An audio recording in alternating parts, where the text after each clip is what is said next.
लीजिए पितामह, आपके लिए। सौभाग्यवती भव।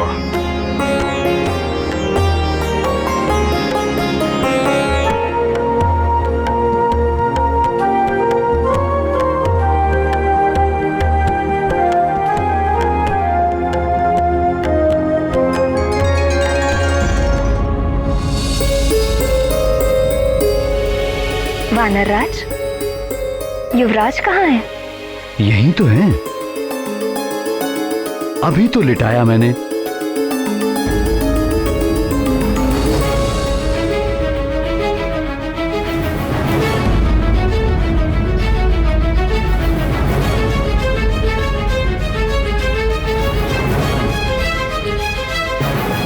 अभी तो यही थे, क्षण भर का समय भी नहीं हुआ, कहां चले गए?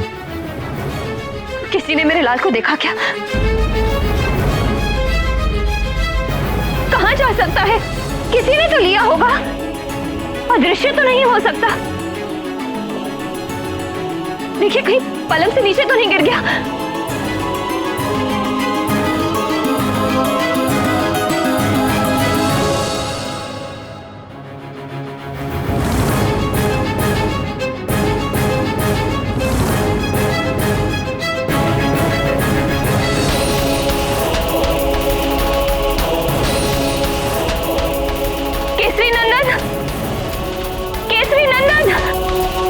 अंजने!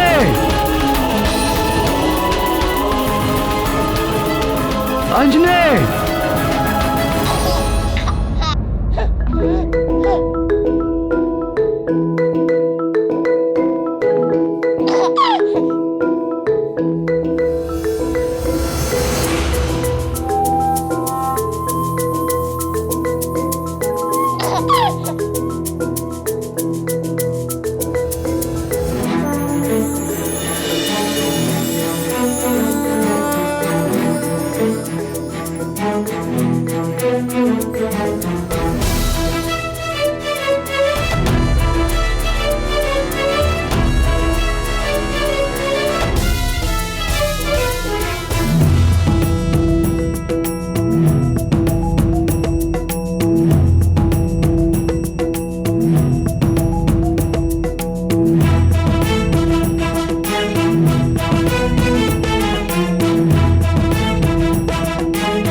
ये कैसा चमत्कार है प्राणवल्लभ?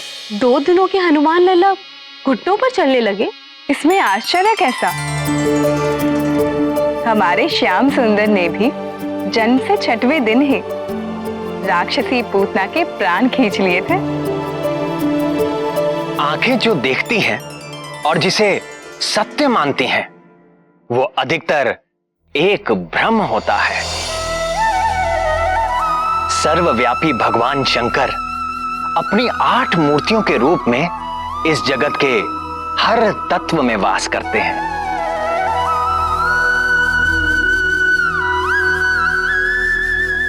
आकाश, अग्नि, जल, वायु और पृथ्वी रूपी 5 महाभूतों में वास करते हुए उनका नियंत्रण करते हैं। और इसके अतिरिक्त महादेव रूप से चंद्रमा में, ईशान रूप से सूर्य में और पशुपति रूप से समस्त पशुओं अर्थात जीव जंतुओं के भीतर रहते हैं। सूक्ष्म से सूक्ष्म कीटाणु से लेकर सारे पशु, पक्षी, मनुष्य, देवता, इन सब की आत्मा में पशुपति उपस्थित है। ईशावास्यमिदं सर्व यत्किंच जगत्याम जगत। इस जगत में जो कुछ भी है सब में महेश्वर का वास है। इन 8 रूपों में से जो सर्वव्यापी वायु है, इस ब्रह्मांड में सभी जीवों की सारी शक्ति का कारण प्राण रूपी वायु ही है। और जब ये शक्ति एक रूप ले लेती है तो वो और कोई नहीं, स्वयं हनुमान ही है। यदि वो प्राण वायु रूपी हनुमान अपने शैशव में ही वज्रकाय हो, महाबली हो, संकट मोचन हो, तो आश्चर्य कैसा। उन्हें देखने वाले निरंतर अद्भुत रस में डूबे रहे तो आश्चर्य कैसा। वो है ही अद्भुत। अद्भुत शिशु, हमारा शत्रु एक शिशु।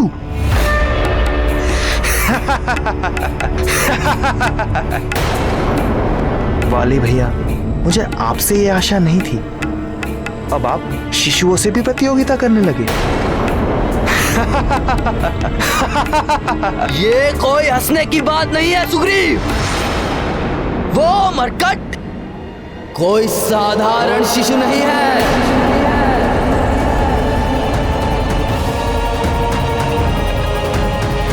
वो शिशु है, किंतु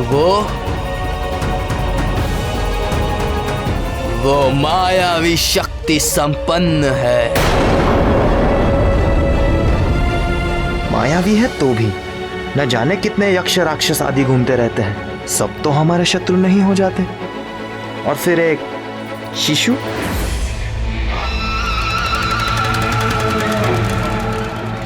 तुम समझते क्यों नहीं सुग्रीव?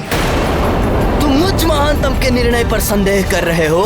तुम्हें क्या लगता है मैं महानतम अकारण किसी अजन्मे शिशु के प्राण लेने का प्रयत्न करूंगा? नहीं वाली भैया, मेरे कहने का ये अर्थ नहीं है।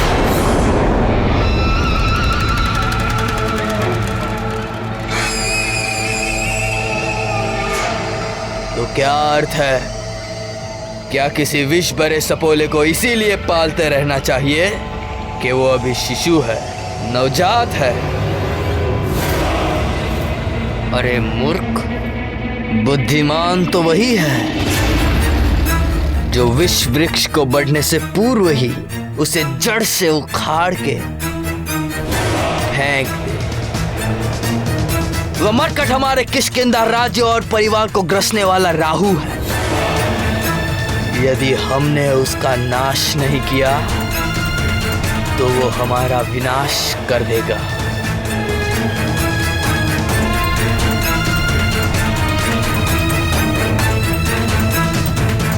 किंतु आप ये सब कैसे जानते हैं?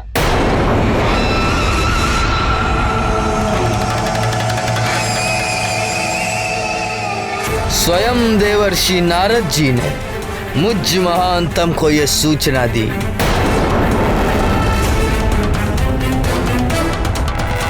यदि ऐसा है तो भैया मैं भी आपके साथ हूं। किष्किंधा की रक्षा के लिए मैं अपने हाथों से उसकी जीवन लीला का अंत करूंगा।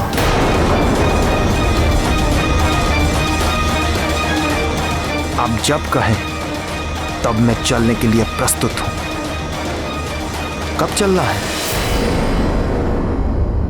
कल भोर में ही।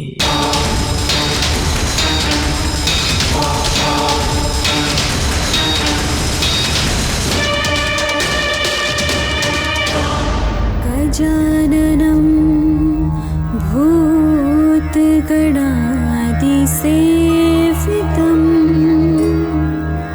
गजाननं भूतगणादिसेवितं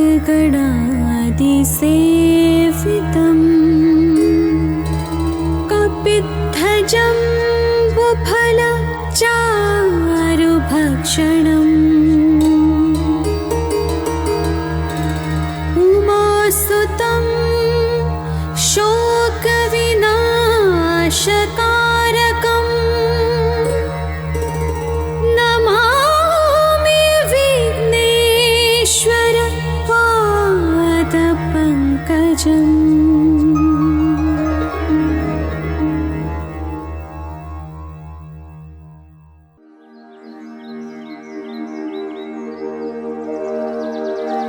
पृथ्वी सगन्धा सरसास्तथापः स्पर्शश्च वायुर्ज्वलनः सतेजः नभः सशब्दं महता सहैव यच्छन्तु सर्वे मम सुप्रभातम्।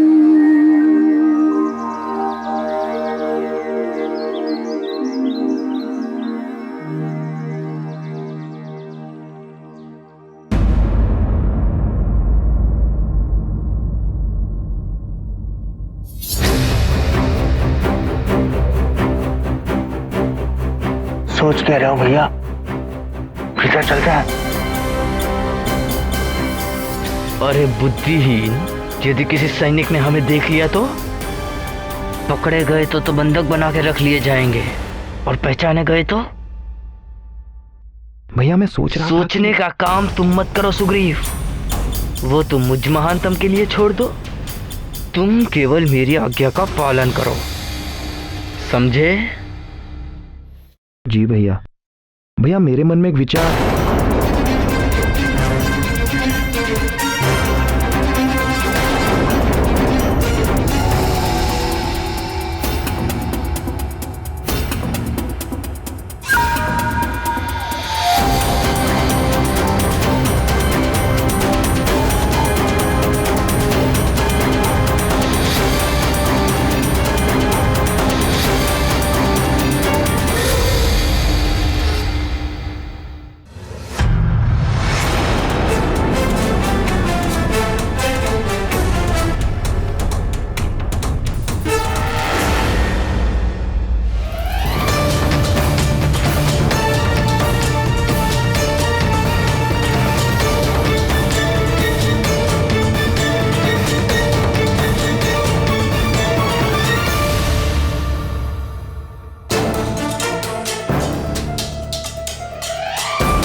कितना मोहक शिशु है, इतना प्यारा शिशु मैंने आज तक नहीं देखा।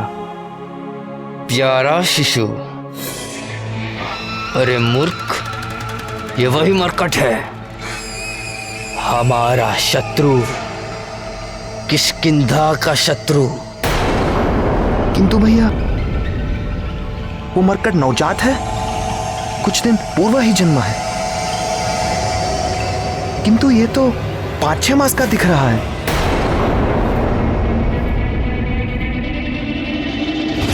ये तो सचमुच 6 मास जितना बड़ा है, किंतु ये कैसे संभव है? इसके जन्मे तो 5 दिन भी पूरे नहीं हुए।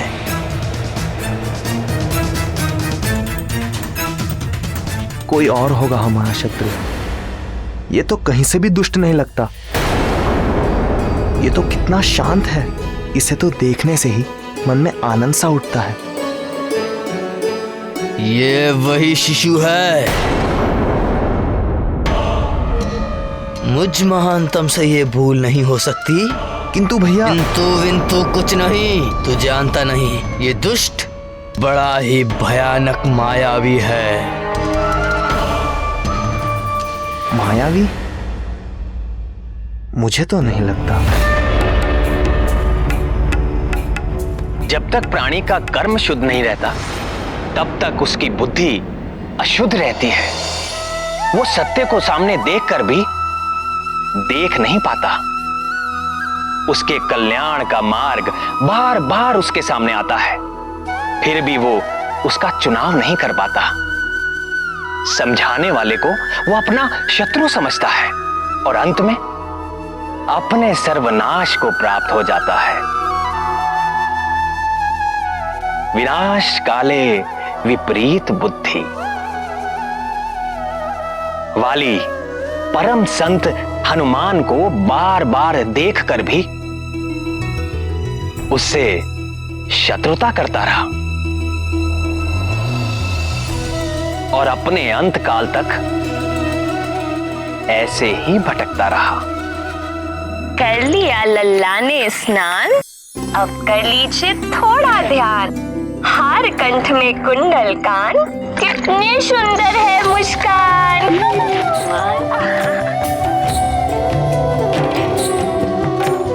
महारानी जी, आप कुछ खा लीजिए। जब तक युवराज का अन्नप्राशन नहीं हो जाता तो उनके लिए भी आपको ही खाना होगा ना। अरे हाँ, फिर तो हमें बहुत सारा खाना होगा। क्यों केसरी नंदन? लीजिए महारानी जी, खा लीजिए।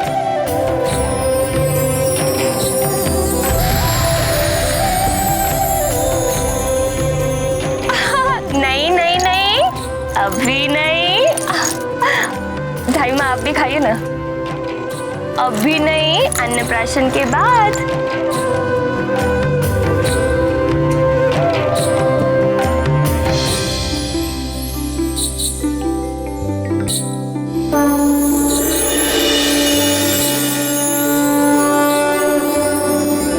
भैया, ये तो घुटनों के बल चल रहा है और आप कह रहे हैं कि 6 दिन का भी नहीं है। मायावी है मरकट, बोला था ना मैंने। राज जी, थोड़े और बड़े हो जाइए, फिर मैं स्वयं आपको सेब के ऊपर में ले चलूंगी। चलेंगे हम उपवन, खाएंगे फल हम भर मन। महारानी जी, मैं आपके लिए स्नान का प्रबंध करती हूँ। केसरी नंदन, अब मैं स्नान करके आती हूँ।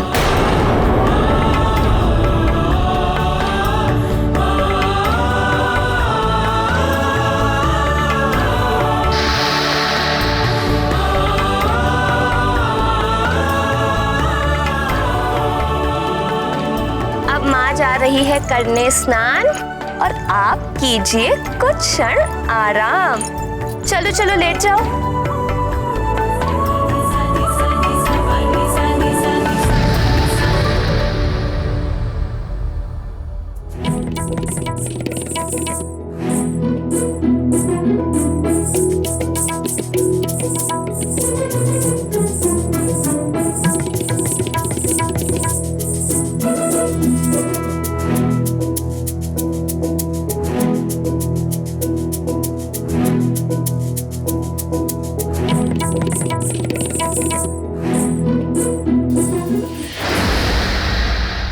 देखो तो इस मायावी मरकट को, 5 दिन का भी नहीं है और सेब खाना चाहता है।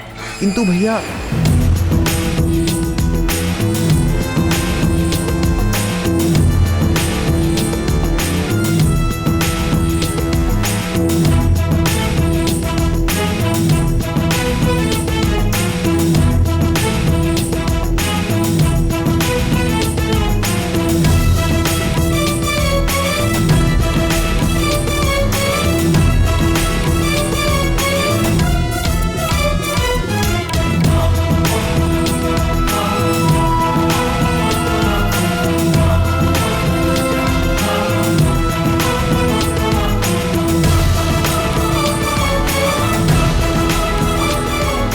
महादेव, भैया ये तो खड़ा भी हो गया।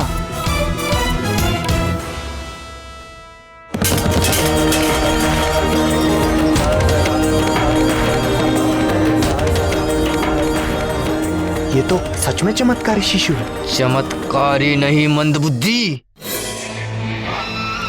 मायावी। स्वयं देवर्षि नारद जी ने मुझे कहा कि ये मरकट तेरे पतन का कारण बनेगा। मेरे होते हुए आपका पतन? कभी नहीं।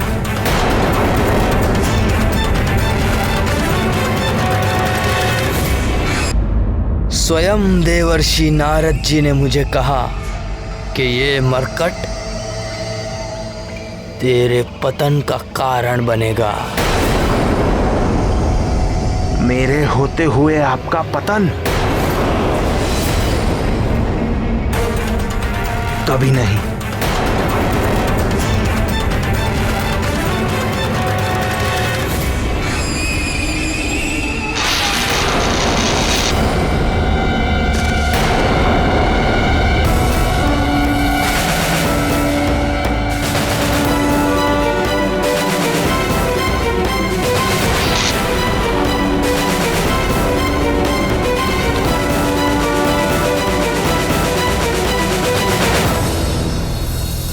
वाली जितना दुष्ट और धूर्त है, सुग्रीव उतना ही निश्चल और सरल।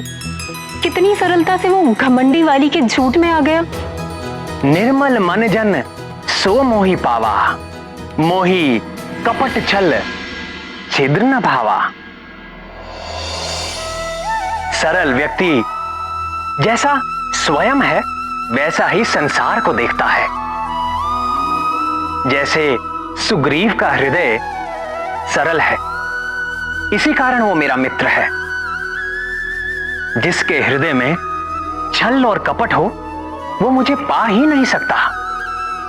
कपट करने वाला सोचता है कि वो सबको मूर्ख बनाकर अपना स्वार्थ सिद्ध कर रहा है, किंतु अंत में वो अपनी ही हानि कर बैठता है। जैसे देखो, आज वानर राज सुग्रीव की देवता तक प्रशंसा करते हैं, जबकि वाली अपने कर्मों के कारण हर लोक में निंदा का पात्र है।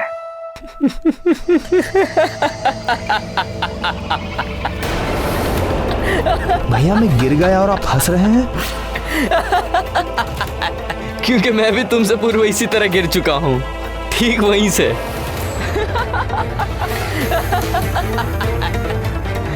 कौन है वहां? कौन है? कहां गए? ये शब्द तो यहां से आ रहे थे, कहां गए?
आपको भी भूख लग रही क्या भैया?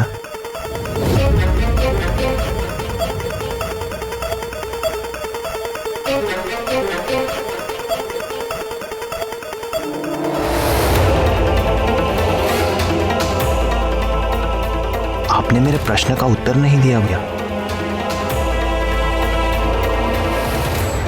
कहाँ ढूंढूं? भैया हमने प्रायः पूरा राजभवन ढूंढ लिया, किंतु वो शांत और सुंदर शिशु अब तक नहीं दिखाई दिया। शांत सुंदर? मरकट बोलो, मरकट शत्रु है वो हमारा। मुझे क्षमा करें भैया, मैं भूल गया था। अब मैं सदा स्मरण रखूंगा। मरकट, मरकट।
प्रणाम वानरराज। आइए अमात्य, कल युवराज के षष्ठी संस्करण की सारी व्यवस्था हो गई? जी वानरराज, आपसे कुछ परामर्श करना था। किस विषय में? 10वें दिन के नामकरण और संस्कार के लिए अतिथि की सूची के विषय में। सर्वप्रथम युवराज के नाना वानरराज कुंजर। वानरराज, मैंने तो उनका नाम सर्वप्रथम लिख लिया था। अयोध्या नरेश महाराज दशरथ से आरंभ करके अंग, उत्कल, कंबोज, कैकई, काशी, मिथिला, सोबीर, चैदियर,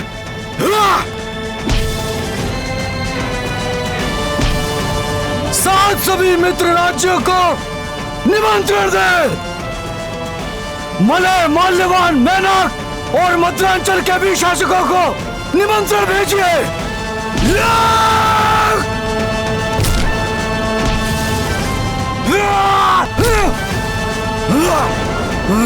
परम पूज्य ऋषि पनग, ऋषि मगध और ऋषि अगस्त को तो आना ही होगा। साथ ही दंडकानन, मतंगारण्य तथा नैमिषारण्य में तपस्या कर रहे सभी ऋषियों को संदेश दीजिए कि युवराज को आशीर्वाद देने अवश्य पधारें।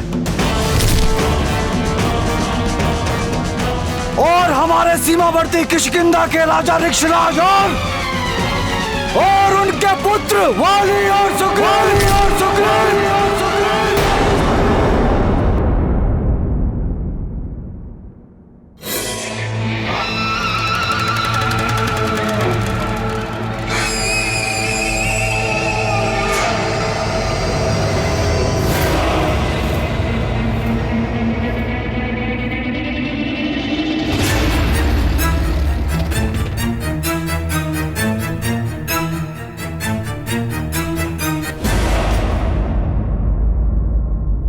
नामकरण के साथ कल के षष्ठी संस्कार में भी उन दोनों को आमंत्रित कीजिए। प्रणाम महाराज। महाराज, ऋषि शवानी के शिष्य आपसे मिलने की अनुमति चाहते हैं। आने दो। जी महाराज।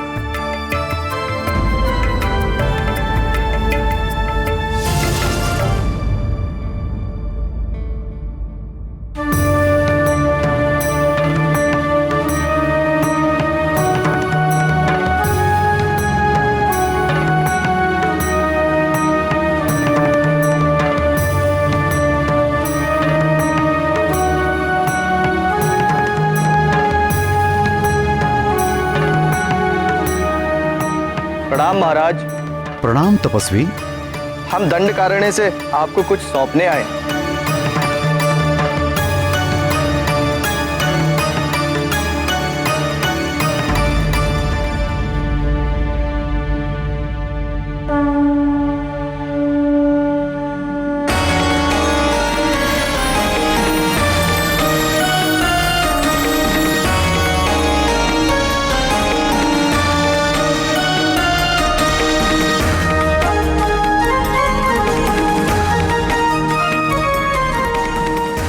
यह अष्ट धातु से निर्मित एक सिद्ध गदा है महाराज।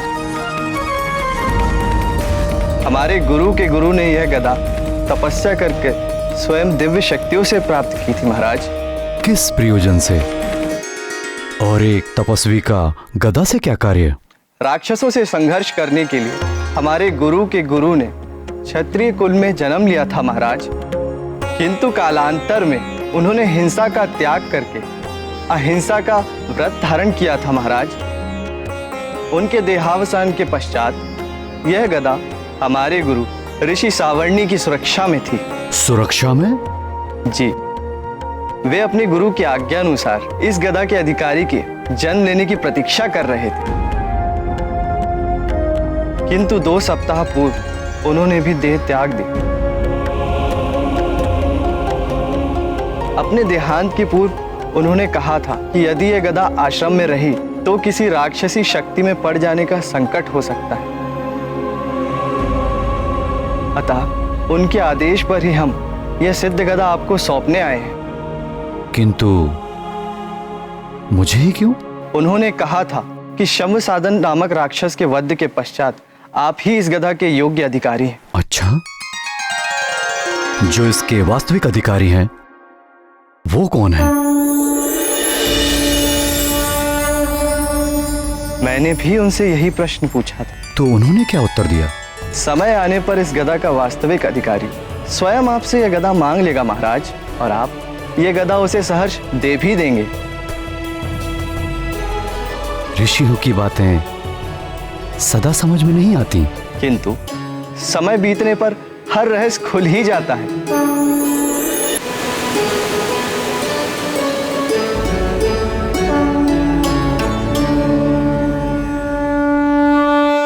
किंतु इस गदा में क्या विशेष है? वानर राज, यह अमोघ गदा है। अपने लक्ष्य पर चोट करने के पश्चात वापस अपने स्वामी के हाथों में लौट आते हैं। और दूसरी विशेषता इसकी यह है महाराज कि इससे टकराने वाला चाहे वो कठोर से कठोर तत्व से ही क्यों ना बना हो, इससे टकराकर खंड खंड हो जाता है।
अज्ञानी। अब मैंने क्या किया भैया? मैं तो कब से यहाँ पे चुपचाप खड़ा हूँ। तुम नहीं, ये तपस्वी इतना भी नहीं जानता कि इस गदा का योग्य अधिकारी कौन है। कौन है भैया? कौन है? मैं महानतम। और कौन? वो तो आप हैं भैया। ये गदा तो किष्किंधा में होनी चाहिए। मेरे पास मुझ महानतम के हाथ में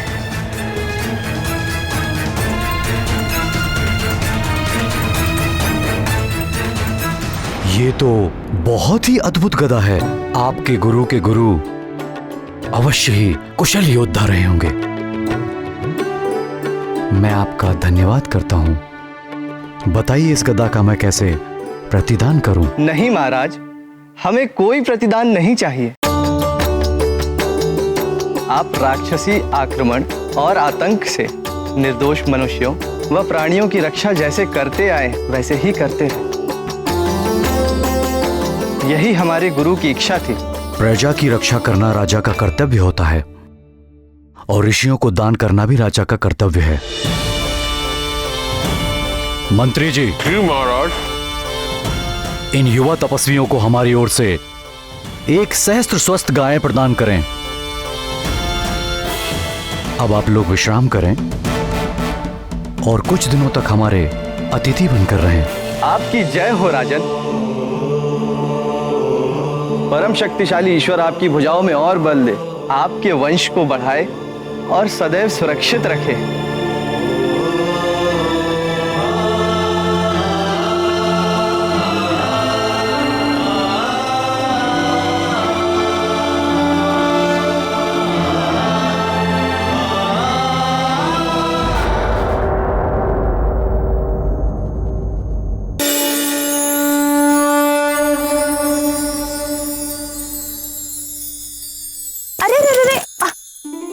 अभी नहीं बेटा, अन्नप्राशन के पश्चात। आ जाओ।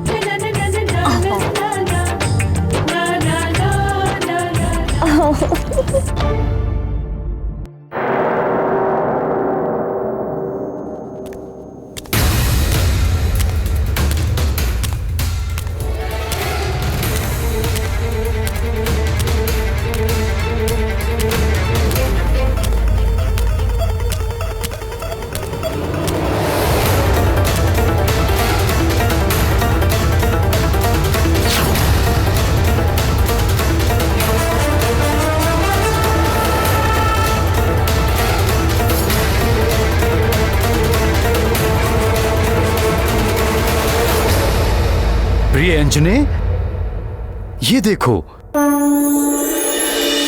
क्या पहना? मेरा नया गदा।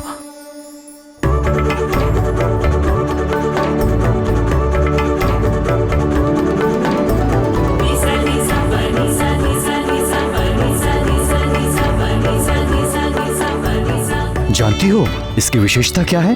क्या आर्यपुत्र? ये अमोघ गदा लक्ष्य पर चोट मारकर स्वामी के हाथों में स्वयं वापस आ जाता है। और उससे भी अधिक विशेषता है, ये कठोर से कठोर शस्त्र को एक ही टक्कर में खंड खंड कर देता है।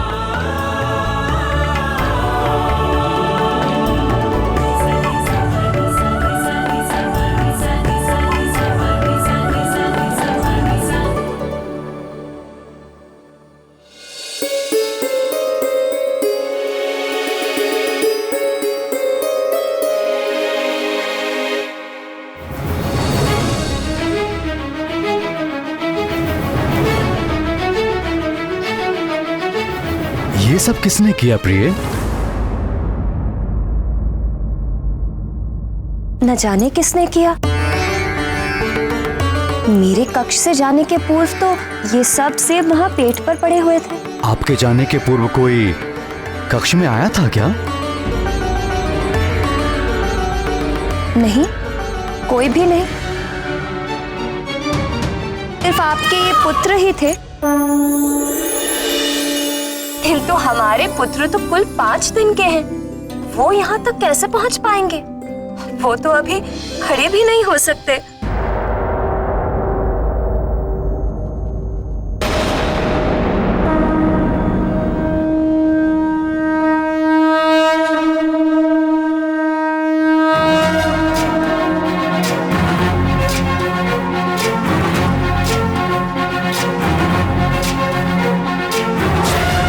ज्ञान गुण सागर जय कपीसति लोक उजागर जय हनुमान ज्ञान गुण सागर जय कपीसति लोक उजागर दूत अतुलित बल धामा अंजनी पुत्र पवन सुत नामा महावीर विक्रम बजरंगी कुमति निवार सुमति के संगी जय हनुमान ज्ञान गुण सागर जय कपीसति लोक उजागर जय हनुमान ज्ञान गुण सागर जय कपीसति नाथ, उजागर कंचन वरन विराज सुबेसा।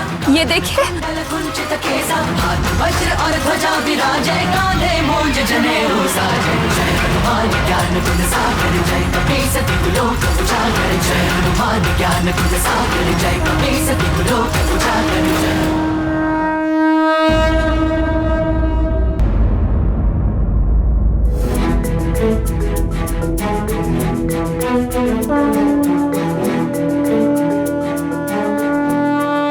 नाथ, ये देखिए,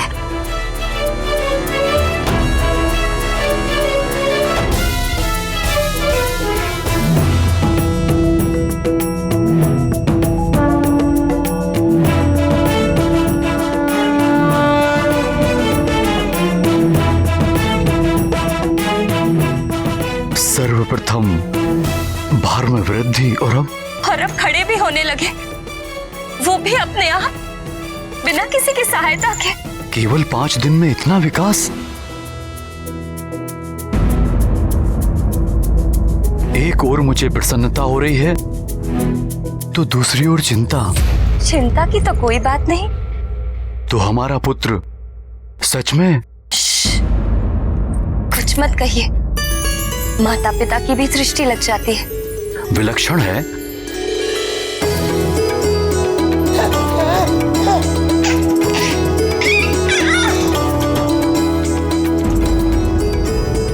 ना हो विकास, ऐसा पुत्र किसका है? अब आप समझे मैं सदा इसे केसरी नंदन क्यों कहती हूँ? मेरा तो है ही। दीन वत्सल भगवान भोलेनाथ शंकर का भी पुत्र है। उन्हीं के आशीर्वाद से तो ये पुत्र हमें प्राप्त हुआ है। हे भोले बाबा, अपने पुत्र पर अपनी कृपा सदा बनाए रखना।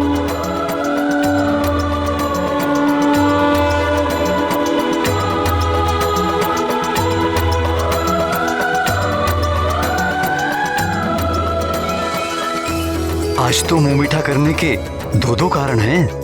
दो? एक तो आंजनेय का अपने पैरों पर खड़ा होना, दूसरा ये अद्भुत गदा प्राप्त होना।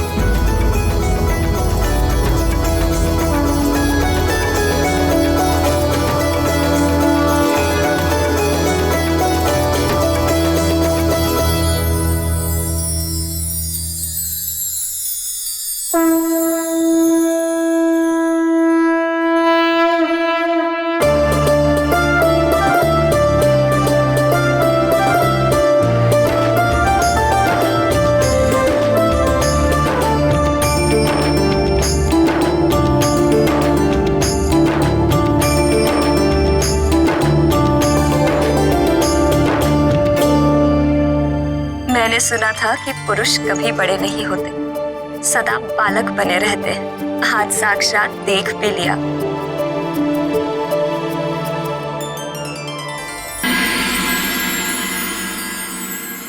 इस मरकट तक पहुंचने का यही एक सुरक्षित मार्ग है।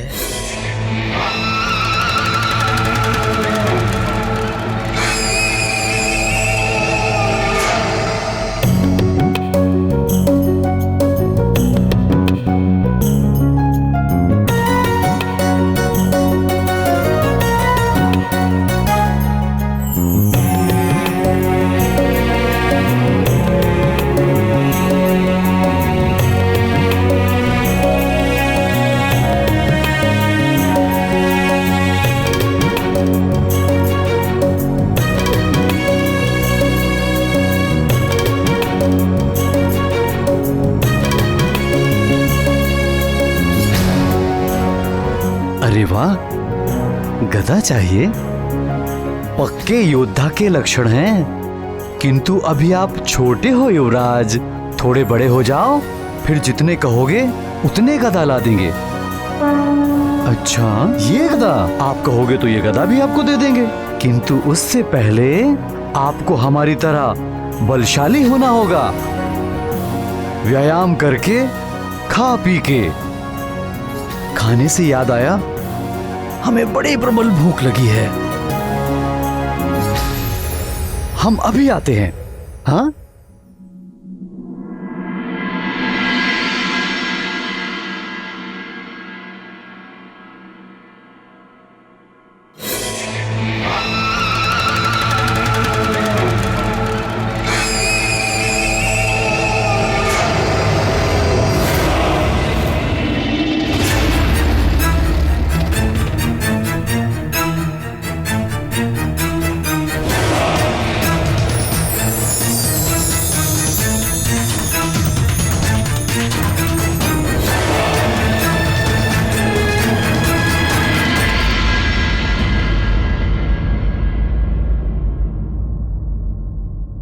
जय राम भक्त हनुमान, जय राम भक्त हनुमान, जय राम भक्त हनुमान, जय राम भक्त हनुमान, जय राम भक्त हनुमान, जय राम भक्त हनुमान, जय राम भक्त हनुमान, जय राम भक्त हनुमान, जय राम भक्त हनुमान।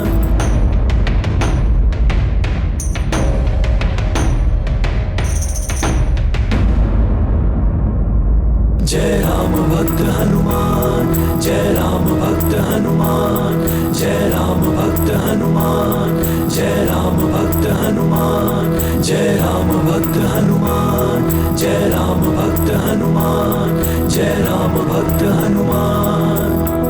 निश्चल प्रेम की वो मुस्कान दिए सुग्रीव को बाल हनुमान। भागत भगत को गया जान, बैर भाव भया अंतर्धान। बाल रूप के हनुमत देवा फिर सचिव रूप में करेंगे सेवा, मुक्ति दिलाए जन्म मरण से, सुग्रीव मिलाए श्री राम चरण से। हनुमान और सुग्रीव की ये प्रथम भेंट बड़ी ही विचित्र रही। वाली लाया तो था उन्हें हनुमान लला को मारने के लिए, किंतु हनुमान के दिव्य आकर्षण से ऐसा प्रभाव पड़ा कि कुछ क्षण के लिए वाली द्वारा भरे हुए सारे द्वेषों से सुग्रीव मुक्त हो गए। जय राम भक्त हनुमान, जय राम भक्त हनुमान, जय राम भक्त हनुमान। सुग्रीव को अपने षड्यंत्र में मिलाने के लिए वाली को कितना कपट और धूर्तता करनी पड़ी, और हनुमान लला ने उसी सुग्रीव को एक मोहिनी मुस्कान से ही अपने निर्मल प्रेम के वश में कर लिया।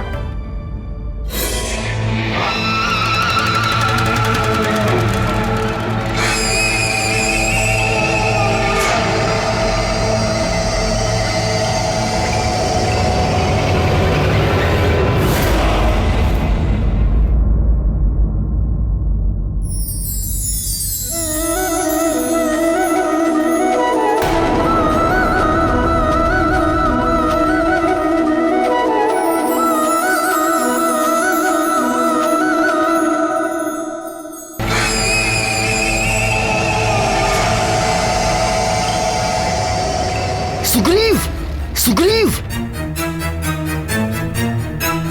सुग्रीव।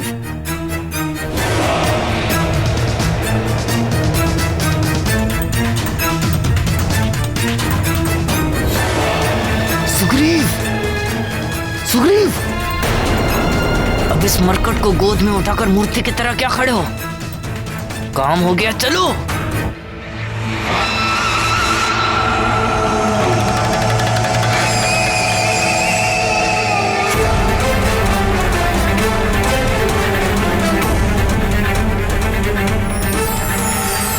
यह अमोघ गदा है कि इससे टकराने वाला चाहे वो कठोर से कठोर तत्व से ही क्यों ना बना, इससे टकराकर खंड खंड हो जाता है। अपने लक्ष्य पर चोट करने के पश्चात वापस अपने स्वामी के हाथों में लौट आते हैं।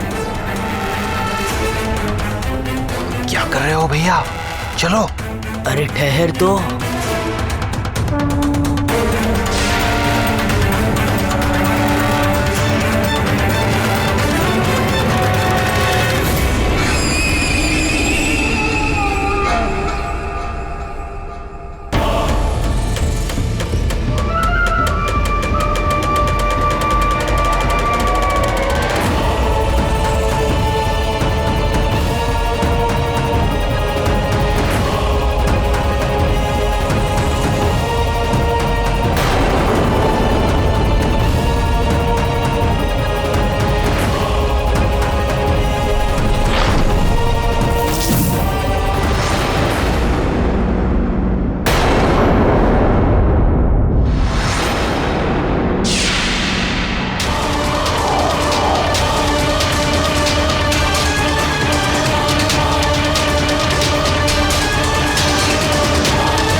अन्नपूर्णे सदा पूर्णे शंकर प्राण वल्लभे ज्ञानम वैराग्यम सिद्धार्थम भिक्षाम देहि च पार्वते।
देखिए भगवान कैसे हंस हंस कर पागल हो रही है।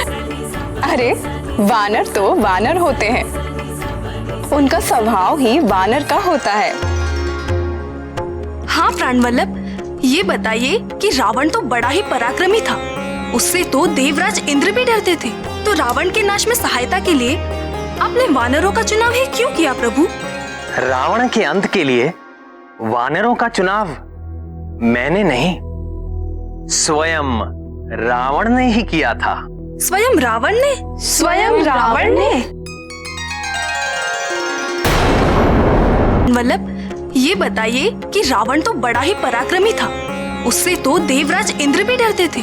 तो रावण के नाश में सहायता के लिए आपने वानरों का चुनाव ही क्यों किया प्रभु? रावण के अंत के लिए वानरों का चुनाव मैंने नहीं, स्वयं रावण ने ही किया था। स्वयं रावण ने? स्वयं रावण ने?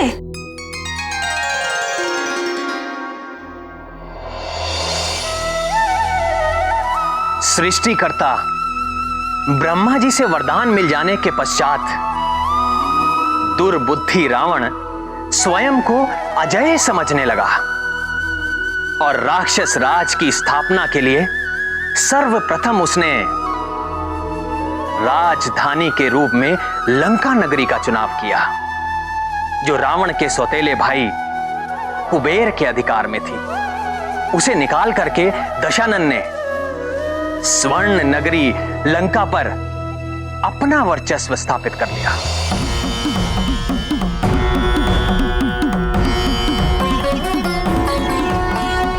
फिर पापी रावण ने धनेश कुबेर को पराजित कर उसका दिव्य पुष्पक विमान भी छीन लिया।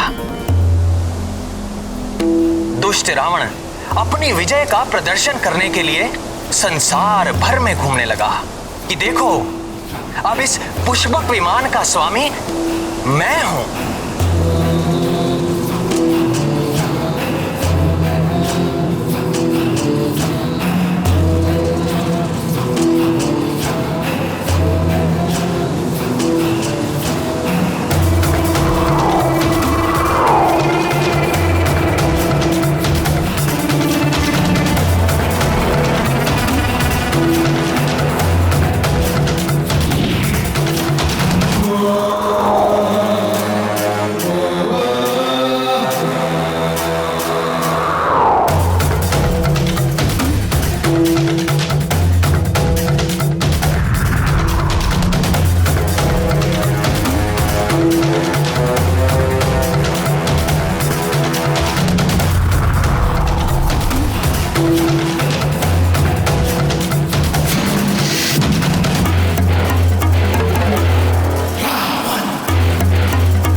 सूर्यदेव, देखिए मेरी शक्ति। ये दिव्य पुष्पक विमान भी अब मेरी इच्छा का दास है, जो आपके प्रकाश के मार्ग को रोक कर खड़ा है। और हमारे पीछे पूरा पृथ्वी लोक गहरे अंधकार में डूब चुका है। यदि आप में सामर्थ्य हो तो मेरी चुनौती स्वीकार कीजिए। आप अपनी शक्ति लगाइए, मैं अपनी शक्ति लगाता हूं।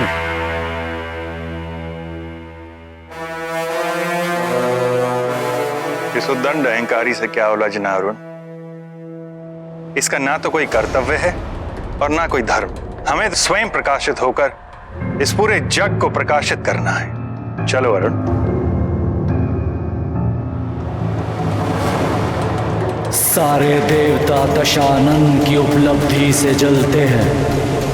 एक दिन इन सबको मेरी शक्ति को मानना पड़ेगा।